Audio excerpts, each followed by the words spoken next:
just preach about any religion and all. But the concept of Rudraksha, the Shivalinga, it more identifies with the Hindu religion.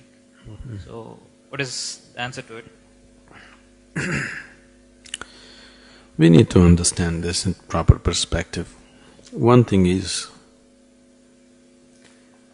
the word Hindu means anybody who is born in the land of Indus or Indo is a Hindu. So it's a geographical identity, it's not a religious identity. You can believe in God and be a good Hindu. You can disbelieve in God and still be a good Hindu. You don't have to ascribe to any particular belief system to be a Hindu. You can believe whatever you want.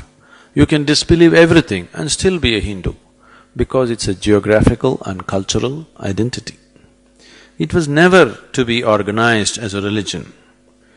Only when outside very aggressive religions came in, the local people tried to organize themselves into some kind of a religion. Even today you cannot organize them, because they don't have a common belief system. If all of them believed in just one God, one this thing, one that thing, you could organize them. But it is not so. You cannot organize them because it's a multiple belief systems or no belief.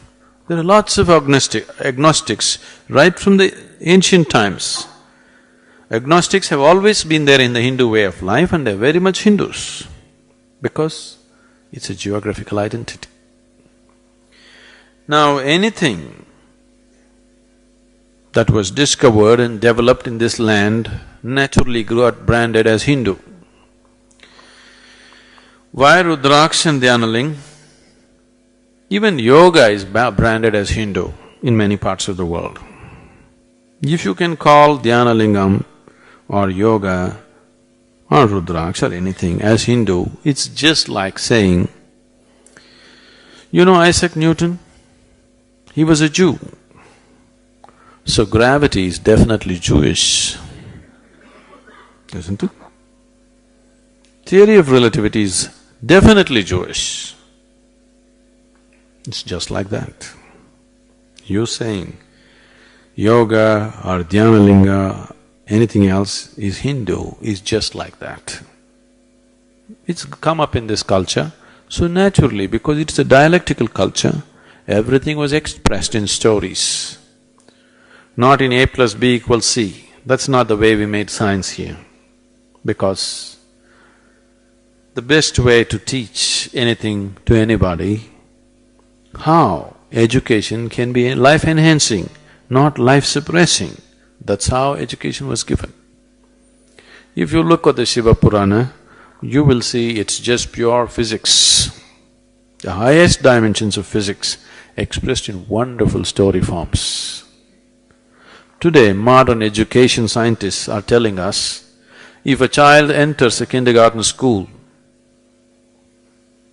and goes through 20 years of formal education, let's say he comes out with a PhD, then they say 70% of his intelligence is irrevocably destroyed. Then you have a knowledgeable idiot. So, today they are thinking about how to educate children without suppressing their intelligence.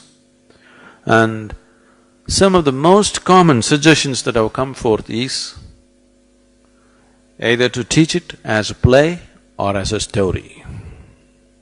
All modern education scientists are saying this. If education is in the form of a story or a play, it will not be suppressive. This is what they did 10,000 years ago. It is just that from generation to generation, when it was carried, some generations forgot the science, carried just the stories. And stories got distorted, exaggerated, lost their relevance.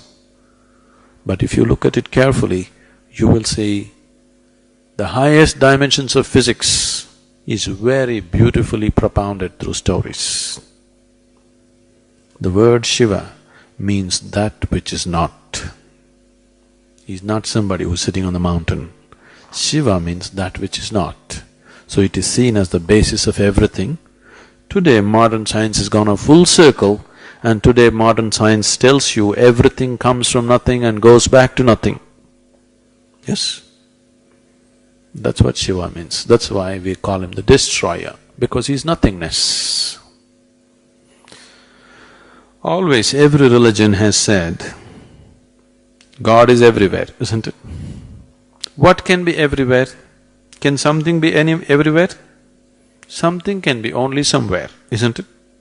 Only nothing can be everywhere, isn't it so? So Shiva means nothingness, that which is not. So it's not a person. We have personified it so that you can relate to it. We have created energy forms of him so that you could relate to it and make it more accessible to you. But fundamentally it's a vast emptiness of the space which we are referring to as Shiva. So nothing Hindu about that.